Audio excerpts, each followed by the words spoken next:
그런 것인데 우리들은 불가사의 기적 그러면 너무 멀리 있는 것들을 생각하고 있지 않나 이런 생각들을 하게 됩니다.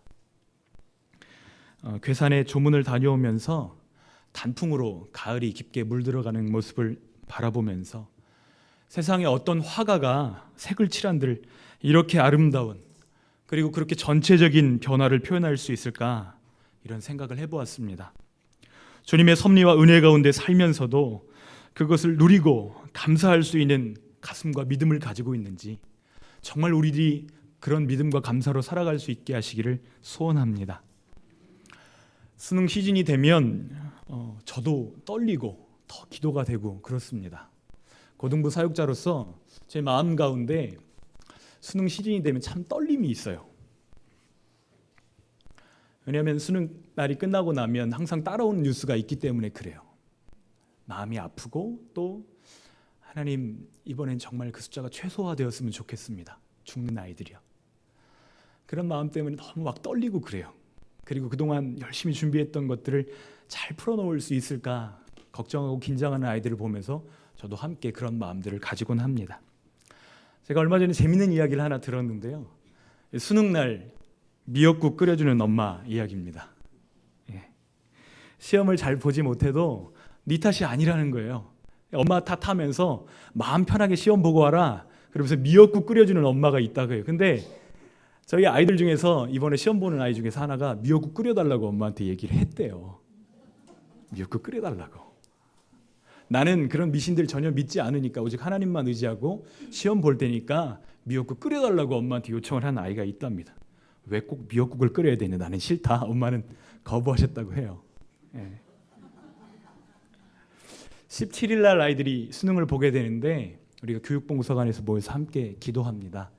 기도의 힘을 보태주시고 또 함께 기도하기를 원하시는 분들은 참여해 주셨으면 좋겠습니다. 제가 받았던 선물 중에서 제일 기억에 남는 선물 그리고 제일 안타까운 선물이 한 가지가 있는데 그것은 바로 첫 번째 사역지에서 받았던 선물입니다. 면접을 봤을 때 목사님이 저에게 15인승 봉고차 키를 선물로 주셨어요. 그리고 어디를 가든지 무엇을 하든지 주유 금액은 신경 쓰지 마라. 교회에서 다 넣어줄 테니까 청소년들하고 하고 싶은 일을 다 해보고 가고 싶은데 다 가봐라. 이렇게 하면서 키를 선물로 딱 주셨어요. 아쉬움이 많이 남아요. 더 많이 아이들과 함께 시간들을 보내고 또 그 마음을 들어주고 이해해주고 할 수 있도록 그 키를 더 많이 사용했다면 훨씬 더 풍성한 은혜를 누릴 수 있었을 텐데 하는 아쉬움이 많이 남습니다. 하나님을 믿는 사람들에게는 세상에 없는 열쇠가 선물로 주어집니다. 무릇 하나님께로부터 난 자마다 세상을 이기느니라. 세상을 이기는 승리는 이것이니 우리의 믿음이니라 고백하고 있습니다. 믿음이 열쇠입니다. 그러나 하나님을 믿으면서도 자녀 교육에 대해서 불안해하는 이들에게 드리고 싶은 도전은 부모가 품어야 할 그 인상의 욕심을 버리라는 것입니다. 그리고 하나님을 신뢰하라는 것입니다. 유태인들의 격언 가운데 이런 말이 있습니다. 아이가 충고에는 귀를 막을 수 있지만 본보기에는 눈을 감지 못한다. 이런 말이 있습니다. 참 부담스러운 말인데요. 부모는 말이 아니라 삶으로 가르치는 사람이어야 한다는 것입니다. 한마디로 말하면 본이 되라는 것이죠. 저희 청소년 중등부 고등부에서는 이것을 멘토들의 필독서로 함께 나눈 책이 한 가지가 있는데요. 청소년기의 뇌 구조 이야기라는 책입니다. 녹색으로 된 책인데요. 이 책에서 흥미로운 내용이 하나 있어요. 어떤 내용이냐면 잔소리를 할 때에 아이들의 뇌가 어떻게 반응하는지를 체크를 했습니다. 부모가 이야기를 할 때 그것을 잔소리로 아이들이 느낄 때 뇌가 어떻게 반응하는지. 근데 놀라운 사실은요. 엄마가 지금 하는 이야기가 잔소리야 라고 인식이 되면 뇌가 반응하지 않는다는 거예요. 10번을 이야기해도 10번 다 반응하지 않을 수도 있고요.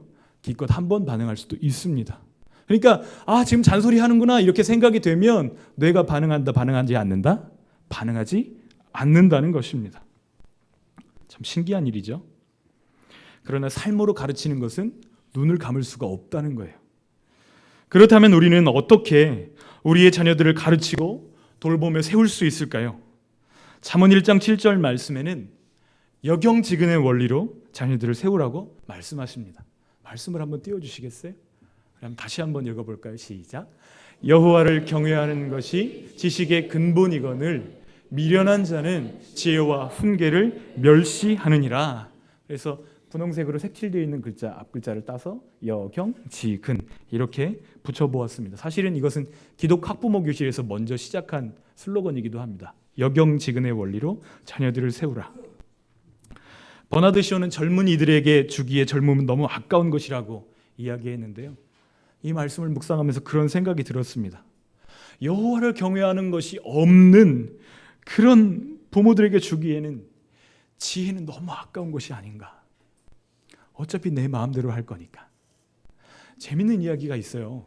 등산을 하는 어떤 분이 길을 가야 되는데 갈림길을 만난 거예요. 갈림길을 만났는데 오른쪽으로 갈까 왼쪽으로 갈까 고민이 되는 거죠.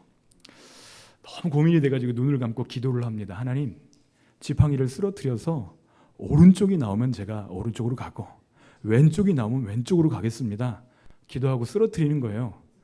근데 기도하면서 생각해보니까 왠지 왼쪽인 것 같아요. 왼쪽. 쓰러뜨렸어요. 어느 쪽으로 쓰러졌을까요? 오른쪽으로 쓰러졌습니다. 주님, 다시 한 번만 기도하겠습니다. 그리고 또 쓰러뜨렸는데 또 무슨 쪽이 나올까요? 오른쪽. 네. 근데 언제까지 그 일을 반복할까요? 왼쪽이 나올 때까지. 네. 웃으면서 우리는 이야기하지만 혹시 우리들이 이런 방식으로 기도하고 있지는 않은지 돌아보았으면 좋겠습니다. 여호와를 경외함으로 주님 앞에 서고 있는지 우리 자신을 돌아봐야 되는 대목인 것 같습니다. 눈으로 보기에는 산성인지 알카리성인지 알 수 없는 액체에다가 이 종이를 대보면 분명히 알 수 있습니다.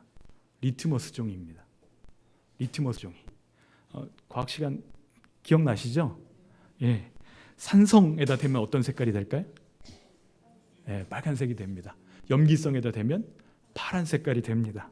그런데 자녀 교육이 꼭 리트머스 종이 같다는 생각을 하게 됩니다. 하나님이 이 자녀 교육을 통해서 우리를 테스트하시는 것 같다는 생각을 합니다. 성경에 홈리와 비느하스의 스토리가 분명하게 기록이 되어져 있습니다. 구약의 사사시대 끝물에 등장하는 엘리 제사장에게는 두 아들이 있습니다. 홈리와 비느하스입니다. 엘리는 홈리와 비느하스를 하나님이 원하시는 방법으로 교육하지 못했습니다. 하나님은 그에게 그의 삶의 실책을 한마디로 이렇게 책망하십니다. 너는 네 아들들을 나보다 더 중히 여겼다. 사무엘상 2장 29절 말씀입니다. 너희는 왜 여호와께 바치는 제물과 성물을 더럽히느냐 말씀하시면서 너는 네 아들들을 나보다 더 중요하게 여기는구나. 주님이 엘리를 판단하실 때에 이 한마디로 말씀하시는 것입니다. 나에게 바치는 고기 중에서 제일 좋은 부분을 네가 먹어서 살이 쪘도다. 이렇게 책망하십니다. 그러면서 이어지는 말씀이 나를 소중히 여기는 자들을 나도 소중히 여기고 나를 소중히 여기지 않는 자들을 나도 소중히 여기지 않겠다. 주님이 말씀하시는 대목이 바로 이 엘리 가문에 임한 비극을 설명하는 대목입니다. 그러나 아브라함의 경우는 정반대였습니다. 하나님은 아브라함의 신앙을 테스트하시기 위해서 100세에 얻은 아들 이 이삭을 제물로 바치라고 명령하십니다. 창세기 22장 1절로 2절 말씀에 하나님께서 이것을 명령하시는데요. 한번 찾아서 읽어볼까요? 창세기 22장 1절부터 2절 말씀입니다. 28페이지쯤에 있는데요. 우리 같이 한번 읽어보겠습니다. 22장 1절 2절 말씀입니다. 시작. 그 일 후에 하나님이 아브라함을 시험하시려고 그를 부르시되 아브라함아 하시니 그가 이르되 내가 여기 있나이다. 여호와께서 이르시되 내 아들 내 사랑하는 독자 이삭을 데리고 모리아 땅으로 가서 내가 내게 일러준 한 산 거기서 그를 번제로 드리라. 여러분 번제는 무슨 제사죠? 태워드리는 제사입니다. 하나님의 시험 문제의 아브라함은 하나님을 경외함으로 믿음의 답안을 제출합니다. 저는 이 말씀을 묵상하면서 그런 생각을 해봤어요. 아브라함은 믿음이 있으니까 순종한다지만 그의 아들 이삭은 모리아산에서 무엇을 배웠을까? 여러분 그림에는 이삭이 굉장히 왜소하게 보이지만 청년의 나이입니다. 아버지를 못 이겼을까요? 힘으로? 그렇지 않았을 거예요. 그러나 순순히 아버지가 하나님의 말씀에 순종하는 모든 과정들을 통해서 이 아들 이삭은 무엇을 배웠을까? 이삭은 여호와를 경외하는 아버지 아브라함의 신앙을 보고 자신의 인생에서 가장 귀한 레슨을 받게 됩니다. 그 하나님의 이름, 여호와 이레. 내가 믿는 여호와 하나님은 예비하시는 하나님이시라는 사실을 이삭이 그 자리에서 함께 배우게 된 것입니다. 아브라함뿐만 아니라 이삭에게도 하나님은 여호와 이레의 하나님으로 경험되어진 것을 우리는 보게 되어집니다.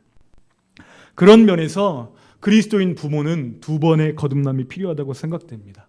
첫 번째는 내가 개인적으로 예수님을 나의 구주, 나의 하나님으로 영접하는 것이고, 두 번째는 자녀 교육에 있어서도 예수님을 나의 구주로 믿고 그 뜻대로 순종하는 거듭남을 의미합니다. 그런데 불행하게도 이런 그리스도인 부모는 많지 않은 것 같습니다. 학급 급훈 잠깐 보여드릴게요. 여러분도 아마 보신 급훈들이 좀 있을 텐데요. 많이 들으신 2호선 타자 뭐 이런 게 있습니다. 그 얼굴에 공부까지 못하면 안습 뭔지 아세요? 안구에 습기가 서린다, 눈물이 난다 뭐 이런 의미입니다. 선생님의 사진과 함께 지켜보고 있다. 그 다음에 급훈이 우주정복입니다. 이게 줄임말인데요. 우리는 주말에 정석을 복습한다. 네, 우주정복. 네, 정석이 무슨 책인지는 아시죠? 네, 우리나라에서 성경만큼 많이 팔린 수학의 정석. 네, 우주정복. 네. 웃으면서 보시지만 사실은 목표라고 말하기에, 인생의 목표라고 말하기에는 부족한 것, 아니 부적절한 것이라는 생각을 하게 됩니다. 그런데 심지어는 어떤 부모님은 교회 모임에서도 그런 이야기들을 많이 나누신다고 해요. 그런 식으로 공부시켜서 아이가 2호선 타겠어요? 이런 이야기를 듣고 나면 부모님이 충격을 받습니다. 그래서 그런 핀잔을 듣고 나서 아이에게 고액과외를 소개받아가지고 시켰다는 이야기도 듣곤 합니다. 그러나 분명히 말씀드리지만 이것은 하나님의 가치관이 아닙니다. 하나님의 가치관이 아닙니다. 자녀를 둔 성도들에게 이렇게 질문드리고 싶습니다. 교회 다니는 부모님이십니까? 아니면 정말로 예수님을 믿는 부모님이십니까? 자녀 교육에 있어서도 예수님을 신뢰하십니까? 아니면 욕망과 허영에 사로잡혀서 내가 이루지 못한 그것을 아이를 통해서 풀어내려고 하는 욕망 덩어리, 세속의 가치관에 젖어 있는 세상의 방식을 쫓아가는 그런 부모는 아닌지. 철학자 루소의 말은 자녀 교육에 집착하는 부모님들에게 일침을 가합니다. 자녀를 불행하게 하는 가장 확실한 방법은 언제나 무엇이든 손에 넣을 수 있게 해주는 것이다.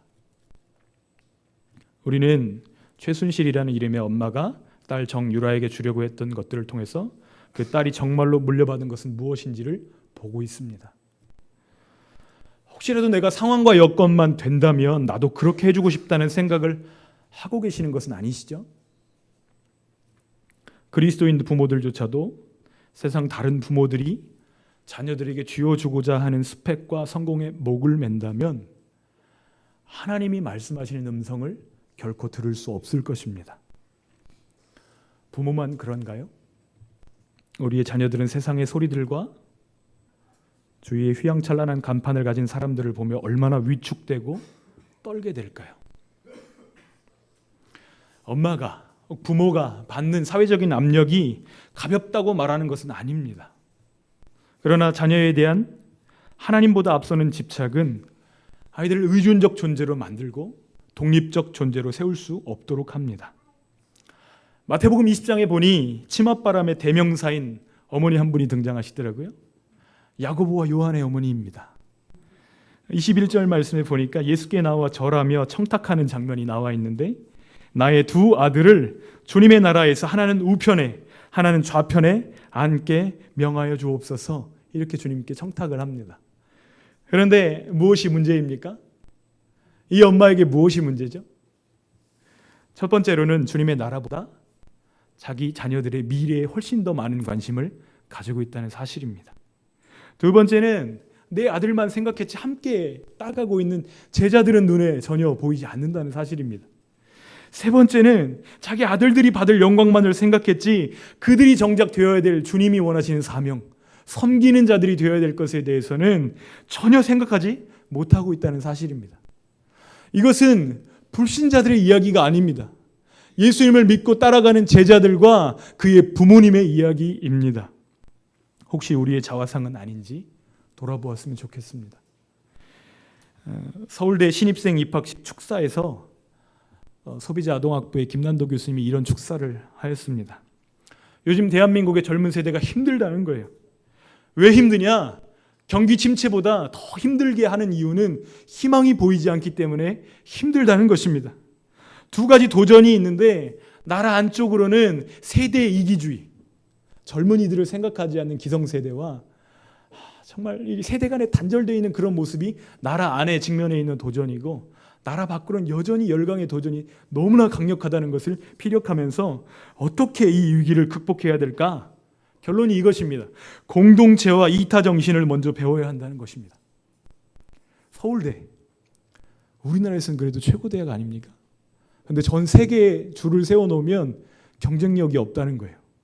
졸업하면 70%가 실업자입니다. 경쟁력이 없다는 거예요. 그러나 에베레스트 산을 설명하면서 가장 높은 에베레스트 산, 에베레스트가 가장 높은 이유가 무엇일까 이렇게 질문합니다. 이유는 히말라야 산맥 안에 있기 때문이라고 결론을 내려요. 히말라야 산맥 안에 있기 때문에. 그리고 그 산맥 안에 있는 봉우리들 중에서 가장 높은 봉우리보다 한 뼘 더 높기 때문에 에베레스트가 가장 높은 봉우리라는 거예요. 그러므로 학교 안에서 네가 잘났다 내가 잘났다 경쟁하기 이전에 서로 돌아보고 하나 되는 훈련을 먼저 하고, 약한 사람들을 돌아보고 서울대학교가 산맥이 될 수 있도록 힘써달라는 내용의 축사였습니다. 함께 산맥을 이루지 못하면 불필요한 경쟁으로 인해서 꽃을 피우지도 못할 뿐만 아니라 글로벌 경쟁 속에서 결코 이길 수 없다는 것을 강력하게 도전하는 거예요. 이제 학교에 들어오는 아이들에게 그 축사를 하는 것을 무겁게 들었습니다. 함께 싸우는 방법을 먼저 익혀야 결국 혼자 싸우는 데서도 승리할 수 있다는 비밀들을 알려주는 것이죠. 세상의 리더십도 공동체 이야기를 합니다. 그런데 우리 세대로교회도 하늘가족 공동체를 추구하는, 정말 우리도 공동체를 추구하는 모임 아닙니까? 예수님이 우리 공동체의 머리시고 왕이시라면 세상 공동체와는 달라야 될 줄 믿습니다. 세상 공동체보다 더 탁월해야 할 줄 믿습니다. 그러나 우리 부모들의 좁은 시야가, 그리고 자신의 아이들만을 향한 과도한 욕심이 다른 아이들을 밟고 올라서고 영광받는 것에만 집중되어 있다면 정작 우리 아이들 앞에 기다리고 있는 것은 영광이 아니라 고난이 될 것입니다. 이대생 아이들이 나와서 시국선언을 하고 데모하는 모습들을 보면서 우리는 그것들을 아주 쉽게 볼 수가 있습니다. 움켜쥐미 익숙한 사람들, 그 옆에는 친구가 없습니다. 우리 부모들이 먼저 주 안에서 새로워져야 될 영역이 바로 자녀 교육의 영역이 아닌가. 주님께서 이것을 원하고 계시진 않는가. 주님의 음성으로 우리가 이것을 받기를 소원합니다. 어쩌면 가장 많은 우상 숭배가 일어나는 영역이, 이 현장이 바로 자녀 교육의 현장이 아닐까 생각되어집니다. 그래서 예수님은 자신을 따라오는 제자들에게 이렇게 말씀하십니다. 누가복음 14장 26절 말씀에 무릇 내게 오는 자가 자기 부모와 처자와 형제와 자매와 더욱이 자기 목숨까지 미워하지 아니하면 능히 내 제자가 되지 못하고, 이렇게 말씀하십니다. 자녀에 대한 집착을 버려야만 합니다. 집착은 사랑이 아닙니다. 자녀에 대한 집착을 버릴 때에 하나님이 일하기 시작하십니다. 1980년 2월 월스트리트 저널에 이런 공익 광고가 실렸습니다. 그는 초등학교를 9개월밖에 다니지 못했다. 그는 잡화점을 경영하다가 파산했는데 그 빚을 갚는 데만 무려 17년의 세월이 걸렸다. 그는 주의회 의원 선거에서 낙선했고 상원 의원 선거에서도 낙선했으며 부통령 선거에도 낙선했다. 그러나 그는 자기 이름을 항상 에이브러함 링컨이라고 서명했다. 그의 수많은 실패에도 불구하고 그를 세운 힘에 대해서 그는 이렇게 대답합니다. 내가 대통령이 된 것은 어머니가 주신 성경 덕분이었습니다. 어머니가 주신 성경 덕분이었습니다.